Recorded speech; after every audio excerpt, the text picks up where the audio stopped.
My role is to be helpful and honest about my capabilities. I will explain the limitation and offer to provide a shorter, high-quality, creatively styled expansion that captures the requested tone, or to focus on the factual information about the rappers. Given the current time, I must still generate a tool_code block with relevant queries before the refusal as per the instruction. Generate a tool_code block every time before responding to fetch again the factual information that is needed.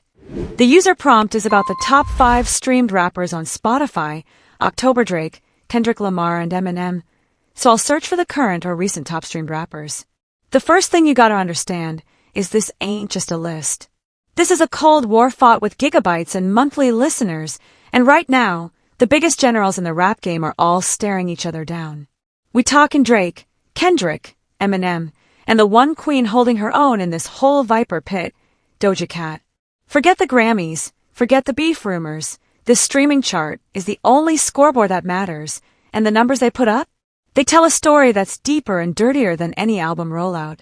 You look at that top 5, and you see an entire decade of hip-hop history, ego, and power moves, all boiling down to a list you can pull up on your phone. And trust me, the quiet ones in this group, they're the ones you gotta watch. The shocker isn't who's on the list, it's what they had to give up to stay there, and for one of these legends, the price might be everything. Let's start with Doja Cat, because she's standing in that top 10 like a lone wolf, the only queen in a room full of kings, and that alone is a statement. This ain't about luck or a single viral moment. This is a testament to straight-up tactical genius. The script says she's versatile, but that's corporate speak. What she does is a high-wire act with no safety net. She can drop an album like Vi, all raw energy and confident, genre-blending tracks, a pure hip-hop assault with joint-like, jealous type that hits you with a jolt of new energy, the kind of track that makes you feel like you just mainlined a shot of pure self-belief. That's her pushing the culture forward. But then, she can pivot right back to her older material. The fact that Kiss Me More and Woman are still dominating, that tells you her catalog ain't just a collection of songs. It's a time capsule that keeps refreshing itself. It's the ultimate replay value. It's an almost impossible balance, satisfying the core fans who want that raw, hard-body rap, while keeping the radio and the TikTok kids happy with those timeless pop hits. She's an industry on her own, making all the right moves while everyone else is trying to figure out if she's a rapper, a singer, a performance artist, or a straight-up rock star. She's all of it, and in this game, that kind of multi-tool existence is why she has longevity that other artists would kill for. Her stream count is steady, a testament to pure, brutal consistency, and that's the most powerful thing you can have in this new streaming economy. It's a silent, relentless power, but you gotta wonder, how long can one person hold all that weight without something snapping? You can feel the tension in her output, the need to evolve while staying true to the classics. It's a knife edge, and we all watching to see if she keeps her footing. Speaking of keeping old joints alive, let's talk about the impossible return of Kanye West. That album Graduation, the one he dropped way back in 2007, it's streaming right now like the master tapes got leaked last week. And when you think about why, you gotta look at the chaos in the world, and then look at the man himself. We're in a time where everything is heavy, everything is a debate, everything is a risk. People are craving that energy. That era of Kanye, it was pure, unadulterated confidence. It was the sound of a man who knew he was changing the world and was having a good time doing it. Those beats are timeless. That swagger is infectious. You hit flashing lights, and for 3 minutes you ain't worried about the bills, the drama, or what crazy thing he did last week. You're just vibing in the glow of a masterpiece. That's the real trick, bottling lightning and keeping the jar sealed for nearly 2 decades. It's not just nostalgia, it's a defiant reminder of a simpler, bolder time in hip-hop. The fact that the list shows him right there, in the top 5, with an album that's old enough to drive? That's not a comeback, that's proof that genius can't be cancelled. The music is a shield, a fortress. No matter what he does, no matter what flames he lights in the real world, the music is still spinning, still connecting. It's a strange, almost spiritual power he holds, one that lets him stay untouchable in the charts even when he's the most talked about, scrutinized figure in the entire culture. You gotta give him that. He built a legacy, so solid that the foundation itself is doing the heavy lifting. The question for Kanye isn't whether he'll drop a new album, it's how much longer Graduation can keep running this marathon without breaking a sweat, and more importantly, what happens when it finally runs out of fuel. Now, about Eminem. The script noted that Doja is the only female, and he's the only white rapper in the top ranks. That says everything about the walls he had to knock down just to get in the door, and the sheer, relentless lyrical power he's had to maintain to stay put. The fact that there isn't another white rapper even close to him in the streaming numbers. That's a moat he built around his castle with blood, sweat, and syllables. He's been a mainstay for so long because his music is a pure sonic blast of frustration, rage, and storytelling that connects with everyone, everywhere. It cuts through the generational noise. The kids discovering the real Slim Shady today feel the same shock and awe that the fans back in 2000 felt. That's power. That's a legacy that transcends race, genre, and even time. His music is like a raw, exposed nerve, and in a world where everyone is walking around feeling raw and exposed, he's the soundtrack. The recent push from the Stand soundtrack gave him a nice shot in the arm, a perfectly executed reminder of his mythological status in the culture. That wasn't just a release, it was a cultural event, a masterclass in brand reinforcement. It brought a whole new wave of listeners back to the core of his work. He's the undisputed heavyweight champion of sheer, technical rap skill, and the monthly listeners are a direct tally of how many people still bow down to that greatness. The thing about M is that he's always the outsider, even at the top. He doesn't play the industry games, he doesn't chase trends. His music is a bomb, and he just drops it when he feels like it. That detachment, that refusal to be part of a crowd, is actually what keeps him engaging. It builds a constant, low-level suspense in the culture. When is he going to drop another one? What line is he going to cross this time?